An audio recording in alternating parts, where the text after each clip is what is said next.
Le mercato ouvre ses portes dans quelques jours et côté marseillais, l'actualité est de plus en plus riche depuis la fin du mondial. Dans cet épisode, on va s'intéresser aux toutes dernières infos mercato dans le sens des départs et des arrivées, avec un focus particulier sur les pistes Unai, Delors et Blas. On parlera aussi de la prolongation de Bamba Dieng et on donnera des nouvelles des dossiers Malinovskyi et Jérémy Boga. Comme d'habitude, petite question pour vous avant de démarrer cette vidéo. Selon vous, l'OM doit-il foncer sur Azzedine Ounahi cet hiver et à combien de millions l'estimez-vous? J'attends vos avis en commentaire. On commence directement l'épisode par une info sur l'avenir d'Arkadiusz Milik. Calcio Mercato explique que la Juventus n'a pas encore pris sa décision concernant l'option d'achat. Le club turinois attend la deuxième partie de saison pour se décider, étant donné que l'ancienne direction a démissionné dans son intégralité. À côté de ça, Tutto Mercato Web relaie les propos de Marco Somella, intermédiaire dans le prêt de Milik à la Juventus. Il considère que l'option d'achat est très intéressante pour la Juve. Pour rappel, elle serait de 7 millions d'euros avec 2 millions de bonus. Il explique que Milik avait comme objectif de jouer à la Juventus un jour et qu'il fera tout pour rester, même si la balle est finalement dans le camp de la direction. Au rang des départs, l'équipe a démenti le départ potentiel de Balerdi qui avait été évoqué par quelques médias et dont on avait parlé dans l'un des derniers épisodes. A priori, il ne devrait pas partir cet hiver, mais toujours d'après les infos de l'équipe, le club aimerait par contre prêter Isaac Touré en Ligue 1. Ce serait une bonne chose parce qu'il a très peu joué sur la première partie de saison, 63 minutes au total pour être précis sur 5 entrées en jeu. Il a besoin de jouer régulièrement pour s'adapter aux exigences de la Ligue 1, mais pour ça, faut le prêter sans option d'achat à un club qui lui assure un rôle important dans l'équipe. A priori, le club ne compte pas recruter de défenseur central cet hiver, Kolasinac a plutôt donné satisfaction comme axial gauche, et Bailly aurait consolidé sa cuisse pour éviter de nouvelles rechutes. A voir maintenant s'il peut enchaîner sur la deuxième partie de saison et que tous ses pépins physiques sont derrière lui, parce que ce serait un apport sportif très important pour nos objectifs de deuxième partie de saison.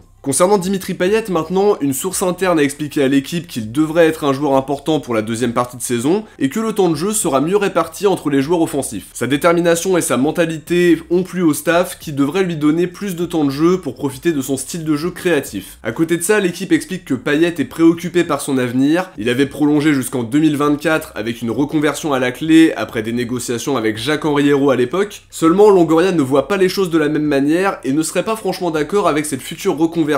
Lui qui estime qu'un joueur ne peut pas dicter l'avenir d'une institution, à voir comment les choses vont évoluer. Côté arrivée, Nice Matin explique que l'OM serait toujours intéressé par Andy Delors, l'international algérien voudrait quitter Nice, et le quotidien affirme que le départ de Galtier pour le PSG a changé pas mal de choses. Il avait une relation spéciale avec lui qu'il n'a pas forcément avec Lucien Favre. RMC et Nice Matin s'accordent à dire que Rennes et Lens sont aussi intéressés, et qu'il aurait des prétendants en Italie, mais aussi au Qatar et en Arabie Saoudite. Il serait intéressé par un prêt et ça pourrait coller avec les possibilités de notre direction cet hiver. Sur son profil, c'est un joueur très combatif, très actif sur le terrain aussi, qui se fondrait plutôt bien dans notre style de jeu à mon avis. Cette saison, il a joué 16 matchs toutes compètes confondues pour 6 buts. À voir si la piste sera plus concrète par la suite. On sait que Longoria était déjà intéressé au moment où Delors avait choisi Nice pour rejoindre Galtier. Mohamed Toubachter confirme les envies de départ de Delors et explique que Longoria l'apprécie, mais que rien n'a bougé à l'heure actuelle. Toujours au rang des joueurs offensifs, la Provence expliquait que la piste Malinovskyi avait été relancée et qu'elle pourrait éventuellement aboutir sur un prêt qui arrangerait plutôt bien les deux directions. L'équipe confirme la piste Malinovskyi tout en expliquant que rien ne s'est décanté pour le moment.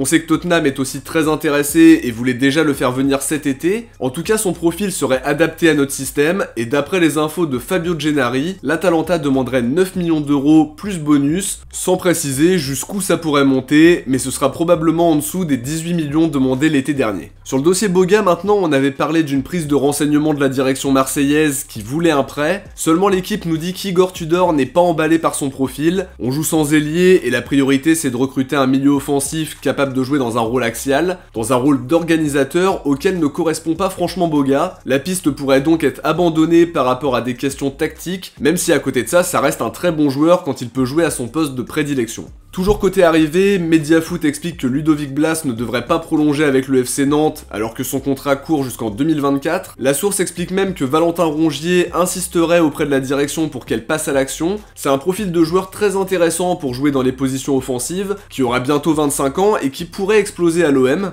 Il est d'ailleurs représenté par la même agence que Longoria, ce qui pourrait aider dans les négociations. Transfermarkt l'évalue à 15 millions d'euros. On sait aussi que la direction nantaise ne compte pas brader ses joueurs et que les négociations sont souvent longues et compliquées. Alors évidemment, ce serait une excellente recrue pour apporter directement, mais aussi pour l'avenir. Ça aurait beaucoup de sens, mais reste à voir si l'OM compte réellement passer à l'action. Concernant Bamba Dieng, le journaliste Lassane Senagi affirme qu'il serait dans le viseur de Séville. Sampaoli l'apprécie beaucoup et a demandé plusieurs renforts pour le mercato d'hiver alors que le club andalou est actuellement relégable. À côté de ça, la Provence nous dit que Bamba Dieng devrait rester à l'OM cet hiver et une prolongation n'est pas du tout à exclure, bien au contraire, même si rien n'a vraiment bougé pour le moment. Toujours selon la Provence, un rendez-vous aura lieu au mois de janvier entre la direction et le clan de Bamba Dieng pour discuter de cette fameuse prolongation. Les relations avec son entourage ont été apaisées par le biais de Ribalta après avoir été électrique pendant quasiment tout le mercato d'été. Une situation qui a bien changé pour l'attaquant sénégalais qui était placardisé en début de saison avant de progressivement faire son retour dans le groupe et de gratter du temps de jeu avant la Coupe du Monde. Avec le départ de Luis Suarez qui l'a relégué dans la hiérarchie, il devrait avoir une place encore plus importante et montrer tout son talent, en tout cas on l'espère. On termine maintenant cette vidéo par un point sur la piste Azzedine Ounahi dont on a beaucoup entendu parler ces derniers jours. Di Marzio affirmait il y a quelques jours que l'OM était vraiment intéressé par le milieu marocain au point même de préparer une offre avoisinant les 25 millions d'euros, une somme très importante qui n'est pas forcément dans nos standards habituels et une info qui pourrait aussi être un jeu d'agent pour pousser les clubs intéressés à agir rapidement. Di Marzio explique que le Napoli serait en pole position alors qu'on a aussi entendu parler de Leicester qui était apparemment prêt à mettre 45 millions sur la table, un montant sur lequel on ne pourra pas franchement s'aligner par rapport à nos finances. En tout cas côté marseillais, les discussions auraient commencé avec Angers et la Gazzetta dello Sport nous dit que l'intérêt de l'OM est bien réel, même s'il y a évidemment la concurrence de l'Inter et également celle du Napoli.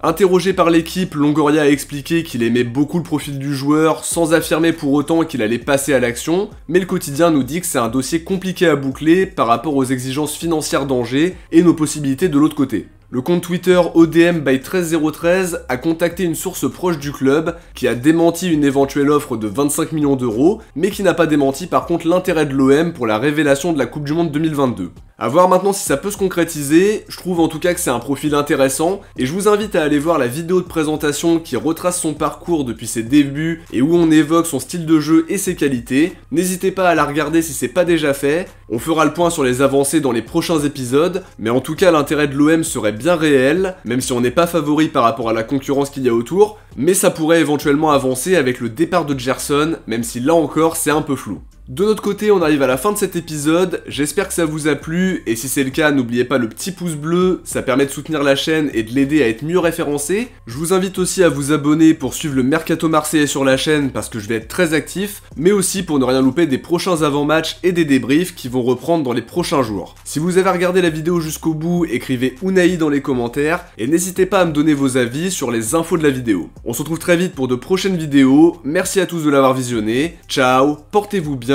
bonne fête à tous, et surtout, allez l'OM.